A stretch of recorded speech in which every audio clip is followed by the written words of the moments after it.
Hello दोस्तों, हमारे YouTube channel आलोक विद्याकुल में आप लोग का स्वागत है। देखिए, अभी हम बोर्ड एग्जाम को 2024 में जो होने वाला है उसके लेकर हम बहुत इंपॉर्टेंट जो क्वेश्चन होता है उसको हम बताने का प्रयास करते हैं ताकि आप लोगों को बहुत ज़्यादा से ज़्यादा हेल्पफुल हो सके। तो आप लोग ज़रूर वीडियो के अंत तक बने रहें। अगर वीडियो पसंद आता है तो हमारे चैनल को सब्सक्राइब कीजिए, ऑल नोटिफिकेशन में कर लीजिए ताकि आने वाला वीडियो का नोटिफिकेशन सबसे पहले आप तक पहुँच सके। और बात बताना चाह रहे हैं, एक बात बच्चों कि अगर मेरा व्हाट्सअप ग्रुप से अभी तक आप लोग ज्वाइन नहीं हुए तो मेरा व्हाट्सअप ग्रुप में जाके ज्वाइन हो जाइए। डिस्क्रिप्शन बॉक्स में लिंक दिया हुआ है ताकि आपको बोर्ड एग्जाम में जितना भी वायरल क्वेश्चन अगर आता है या तो आप आता है तो हम आप लोगों को प्रोवाइड कराएंगे ऑब्जेक्टिव सब्जेक्टिव से भी एक दिन पहले।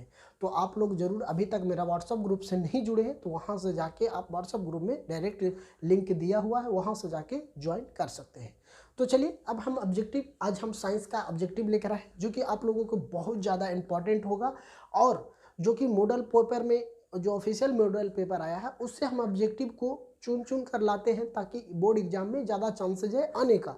तो ये क्वेश्चन आप लोगों को बहुत ज़्यादा हेल्पफुल होगा, तो वीडियो को एकदम पूरा देखें और ये क्वेश्चन एक बार नहीं 2 बार देखिए ताकि आपको याद हो जाएगा। तो चलिए अब हम क्वेश्चन समझ लेते हैं बच्चों। सबसे प्रथम क्वेश्चन है, आप लोग एक बात ध्यान दीजिएगा कि 4 ऑप्शन इसमें नहीं दिया हुआ है। हम आप एक बात बता रहे हैं क्लियरली, इसमें 4 ऑप्शन नहीं, डायरेक्टली आंसर हम बताते हैं क्वेश्चन को, डायरेक्ट आंसर, ताकि बोर्ड एग्जाम में अगर इस टाइप का सवाल अगर आए, क्वेश्चन आए तो आप बिना 4 ऑप्शन देखे हुए भी टिकअप मार सकते हैं। तो ज़रूर वीडियो को देखिए। चलिए सबसे प्रथम क्वेश्चन को हम समझ लेते हैं। प्रथम क्वेश्चन है बच्चों कि सल्फर परमाणु की महत्तम कक्षा में इलेक्ट्रॉनों की संख्या कितनी होती है। कह रहा है सल्फर परमाणु के महत्तम कक्षा में इलेक्ट्रॉनों की संख्या कितनी होती है। तो कितनी होती है? 6 होती है। कितना होता है? 6 होता है। चलिए अब यहाँ पे नेक्स्ट क्वेश्चन है। नेक्स्ट क्वेश्चन मेरा यहाँ पे ध्यान दीजिएगा। देखिए नेक्स्ट क्वेश्चन है कि ग्लूकोज की एक अणु में ऑक्सीजन की कितनी परमाणु होता है। कहने का तात्पर्य है कि ग्लूकोज के एक अणु में ऑक्सीजन के कितने परमाणु होते हैं। तो 6 होते हैं। कितने परमाणु होते हैं? तो 6 परमाणु होते हैं। चलिए अब यहाँ पे देख लेते हैं। नेक्स्ट क्वेश्चन है, तो देखिए यहाँ कर रहा है नई कार्तिक चिन्ह प्रॉपर्टी के अनुसार दर्पण के सामने रखे गए बीम की दूरी लीजिए। क्या होता है? ऋणात्मक होता है कि धनात्मक होता है? आपको दो एक इसमें दे दिया जाएगा, ऋणात्मक हो धनात्मक हो, इनमें से दोनों हो या तो इनमें से कोई नहीं। तो आपको कौन सा ऑप्शन मारना है? ऋणात्मक, जो कि माइनस में होता है ऋणात्मक। ठीक है, धनात्मक कहने का यह तात्पर्य होता है कि ये प्लस में आता है। ठीक है, तो धनात्मक ऋणात्मक समझिए। अब यहाँ पे नेक्स्ट क्वेश्चन आता है, आपको यकृत के बारे में आप लोग जानते होंगे कि पीत रस कहाँ से स्रावित होता है। पीत रस कहाँ से स्रावित होता है? तो यकृत से होता है। कहाँ से होता है? यकृत से होता है। पीत रस की क्या कह रहा है क्वेश्चन, कह रहा है पीत रस की कहाँ से स्रावित होता है। तो यकृत मतलब कहने का ये किडनी होता है। चलिए अब यहाँ पे नेक्स्ट क्वेश्चन देख लेते हैं। नेक्स्ट क्वेश्चन कह रहा है निम्नलिखित में से कौन सा मलेरिया परजीवी है। कह रहा है कि निम्नलिखित में से कौन मलेरिया परजीवी है। तो प्लाज्मीडियम क्या होता है? प्लाज्मीडियम को कहा जाता है। चलिए नेक्स्ट क्वेश्चन है एल्युमिनियम पर मोटी ऑक्साइड की परत बनाने की प्रक्रिया को क्या कहलाता है। क्या कहते हैं? जब एल्युमिनियम पर मोटी ऑक्सीकारक है ना, क्या कर रहा है कि अमोनिया पर मोटी ऑक्साइड की परत बनाने की प्रक्रिया को क्या कहता है? एरोडीकरण कहलाता है। क्या कहलाता है? एरोडीकरण कहते हैं। ठीक है, चलिए अब यहाँ पे देख लेते हैं नेक्स्ट क्वेश्चन मेरा कि सामान्य नेत्र के लिए दूर बिंदु क्या होता है। सामान्य नेत्र के लिए दूर बिंदु क्या होता है? अनंत होता है। क्या होता है? अनंत होता है। चलिए अब नेक्स्ट क्वेश्चन कि कौन सी गैस वैश्विक ऊष्मा के लिए उत्तरदायी है। क्या कर रहा है क्वेश्चन समझिएगा कि कौन सी गैस वैश्विक ऊष्मा के लिए उत्तरदायी है। तो कौन से? Carbon dioxide. क्या हो जाएगा आंसर आपको कि कार्बन डाइऑक्साइड मेरा ये आंसर हो जाएगा। चलिए अब यहाँ पे देख लेते हैं, कह रहा है कि कौन सी गैस अजैविक निम्नकरणीय कचरा है। तो कहने का ये तात्पर्य एक क्वेश्चन को कि कौन सी गैस अजैविक निम्नकरणीय कचरा है। तो थर्मोकोल क्या है, थर्मोकोल ये क्या है कि गैस की अजैविक कचरा है। चलिए अब यहाँ देखते हैं निम्न में से किस लेंस की फोकस दूरी धनात्मक होती है। कह रहा है कि निम्नलिखित में से किस लेंस की फोकस दूरी धनात्मक होता है, तो हम क्या ऑप्शन मारेंगे, उत्तल लेंस। क्या मार देंगे ऑप्शन में, उत्तल लेंस को। चलिए अब यहाँ पे नेक्स्ट क्वेश्चन देख लेते हैं। नेक्स्ट क्वेश्चन मेरा ये है कि समानांतर क्रम में संयोजकता प्रतिरोधी की संख्या घटने के उपरांत संयोजित प्रतिरोधक का कुल प्रतिरोधक क्या होता है, बढ़ता है, घटता है, या दोनों होता है, इनमें से कोई नहीं। तो हम ऑप्शन में मारेंगे क्या कि बढ़ता है। क्या होता है, बढ़ता है। चलिए अब यहाँ पे आ रहा है कवक में पोषण की कौन सी विधि पाई जाती है। कह रहा है कि कवक में पोषण की कौन सी विधि पाई जाती है, तो मित्रजीवी। क्या होता है, मित्रजीवी पाई जाती है। चलिए अब यहाँ देखते हैं निम्नलिखित में से कौन सा अंग संवेदन गृही नहीं है। संवेदन गृही कहने का मतलब कि नहीं है, तो क्या है, दिमाग। कौन सा आंसर हमको हो जाएगा, क्या, दिमाग को।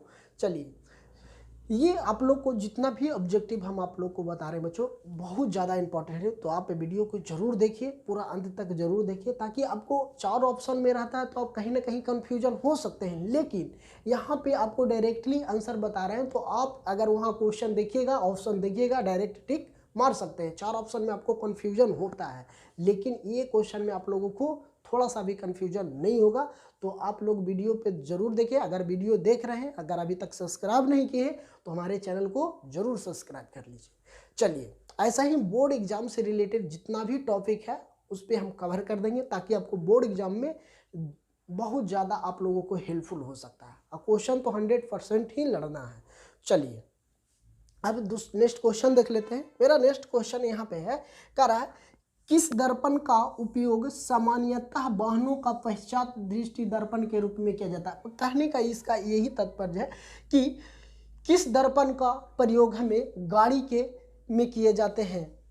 वाहन के मतलब होता है गाड़ी, तो गाड़ी के पश्चात दर्पणों का रूप में किया जाते हैं। तो उत्तल लेंस को हम करते हैं, उत्तल लेंस को क्या, गाड़ी के मतलब पीछे की देखने के लिए हम उत्तल दर्पण का प्रयोग करते हैं। ठीक है, चलिए यहाँ पे देखते हैं नेक्स्ट क्वेश्चन। किस वर्ण का रंग का तरंगदैर्घ्य सबसे बड़ा होता है। या तो सबसे अधिक पूछ लिया जाए, या तो बड़ा होता है तो लाल रंग का सबसे ज़्यादा होता है। या तो अधिक कहे तो लाल ही होगा, अगर बड़ा कहे तो लाल ही होगा। चलिए यहाँ देखते हैं समजात अंगों का उदाहरण है। समजात अंगों का उदाहरण क्या होता है, हमारे दांत और हाथी के दांत। किसका, हमारे दांत और हाथी के दांत, ये क्या है, समजात अंग होते हैं। चलिए अब यहाँ पे नेक्स्ट क्वेश्चन है कि निम्न में से उत्तम ऊर्जा का स्रोत कौन सा है। सबसे ये कह रहा है निम्नलिखित में से उत्तम ऊर्जा का स्रोत कौन है, तो उत्तम ऊर्जा का स्रोत है पेट्रोलियम। किसका, पेट्रोलियम का सबसे उत्तम है। चलिए अब यहाँ पे नेक्स्ट क्वेश्चन भी देख लेते हैं। क्या कह रहा है कौन अनंत स्रावित और बाह्य स्रावित ग्रंथि जैसा कार्य नहीं करता है। कहने का ये मतलब है बच्चों कि कौन सा अंतःस्रावी और बाह्य स्रावी ग्रंथियों जैसा कार्य नहीं करता है। तो पीयूष ग्रंथि है जो नहीं करता है।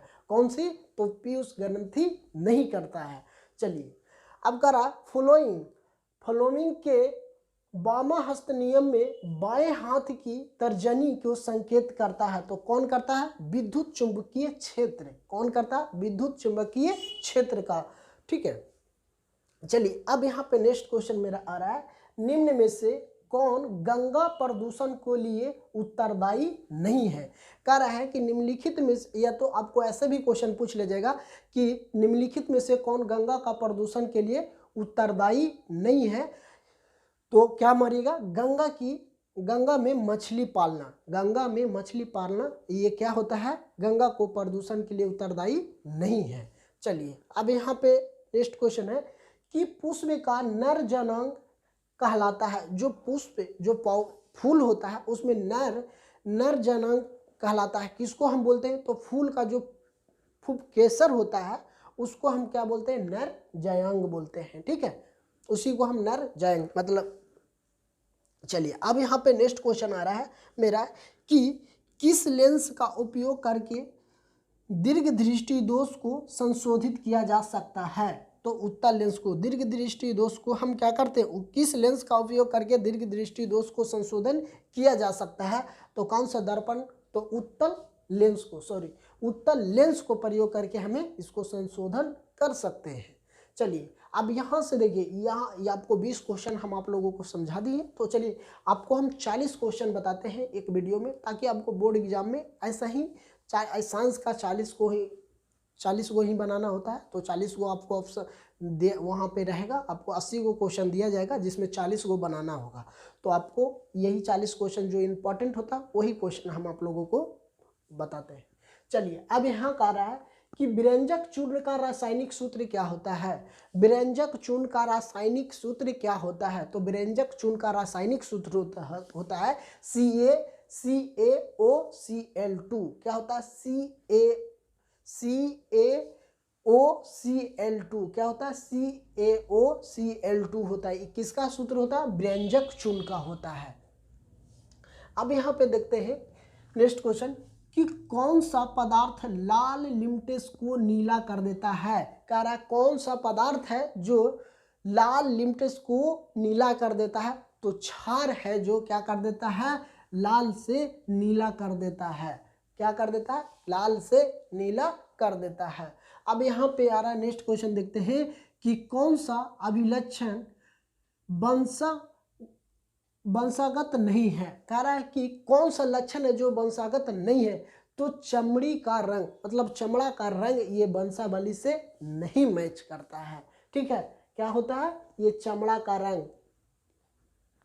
चलिए अब कह रहा है शुद्ध जल का पीएच मान होता है कितना। आपसे क्वेश्चन पूछ लिया जाएगा कि शुद्ध जल का पीएच का मान कितना होता है। तो आपको दे देगा 7, 6, 7 से अधिक, 7 से कम। तो आपको कौन सा ऑप्शन बनाना है, 7 होता है जो शुद्ध जल का पीएच का जो मान होता है।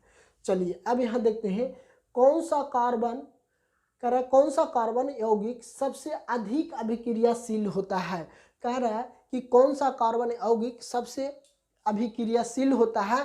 तो C2H4। क्या होता है, C2H4 है ना। चलिए अब यहाँ पे नेक्स्ट क्वेश्चन देख लेते हैं।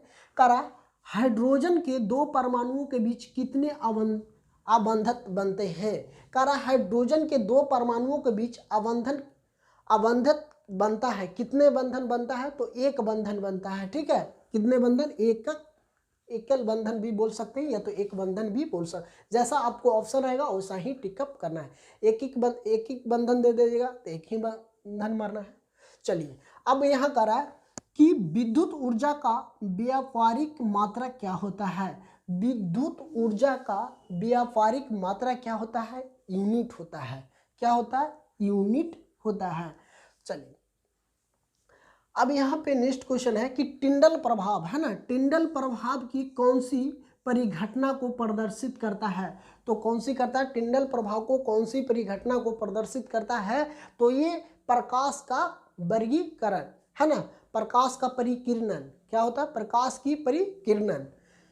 चलिए अब यहाँ नेक्स्ट क्वेश्चन है निम्नलिखित में से कौन सा असंतृप्त हाइड्रोकार्बनिक है। क्या कर रहा है, निम्नलिखित में से कौन सा असंतृप्त का हाइड्रोकार्बनिक है। तो कौन सा, C2H4 होगा। इसमें भी ऑप्शन क्या हो जाएगा, C2H4 हो जाएगा। चलिए अब यहाँ पे नेक्स्ट क्वेश्चन देखते हैं। कह रहा है निम्न में से कौन सा यौगिक ईंधन के रूप में इस्तेमाल किया जा सकता है। कह रहा है निम्नलिखित में से कौन सा यौगिक है जो ईंधन के रूप में इस्तेमाल किया जा सकता है। तो इथेनॉल है जो इसको ईंधन के रूप में हम उपयोग कर सकते हैं। चलिए अब यहाँ पे नेक्स्ट क्वेश्चन है निम्न में से कौन सा आहार श्रृंखला का निर्माण करता है। तो आहार श्रृंखला, कह रहा है निम्नलिखित में से कौन आहार श्रृंखला का निर्माण करता है। तो कह रहा है घास, बकरी तथा मानव। देखिए इसका ये कहने का मतलब घास है जो बकरी खाएगा, बकरी के कौन खाता है, मानव है ना। घास को खाएगा बकरी, बकरी को कौन? मानव। ये आहार श्रृंखला ये हो गया एक रूप से, मतलब एक पीढ़ी से, एक से दूसरे से, सभी से क्या है? रिलेशन। इसी को हम क्या बोलते हैं? आहार श्रृंखला की बात करते हैं। चलिए अब क्या रहा है, मानव हृदय में कोष्ठों की संख्या कितनी होती है? हमारे शरीर में कोष्ठक मतलब कोष्ठों की संख्या कितनी होती है? तो 4 होता है, 2 इस तरफ 2 इस तरफ होता है, तो ये कितना होता है? 4 होता है। चलिए अब यहाँ पे नेक्स्ट क्वेश्चन देख लेते हैं। रासायनिक अभिक्रिया के दौरान किसी पदार्थ को ऑक्सीजन का ह्रास कहलाता है। क्या कहलाता है?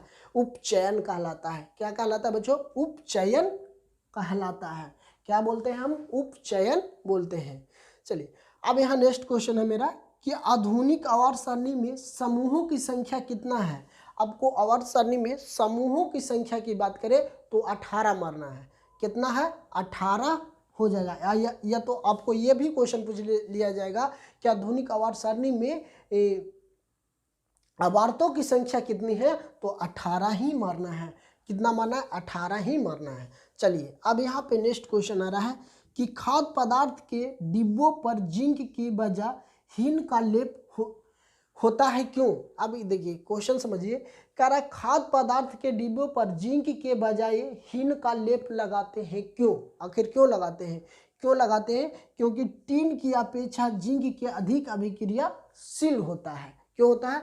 टीन के अपेक्षा जिंक की अधिक क्रियाशील होता है। इसी वजह से हम क्या करते हैं कि खाद्य पदार्थ पर डिब्बों पर जिंक के बजाय टीन का लेप लगाते हैं।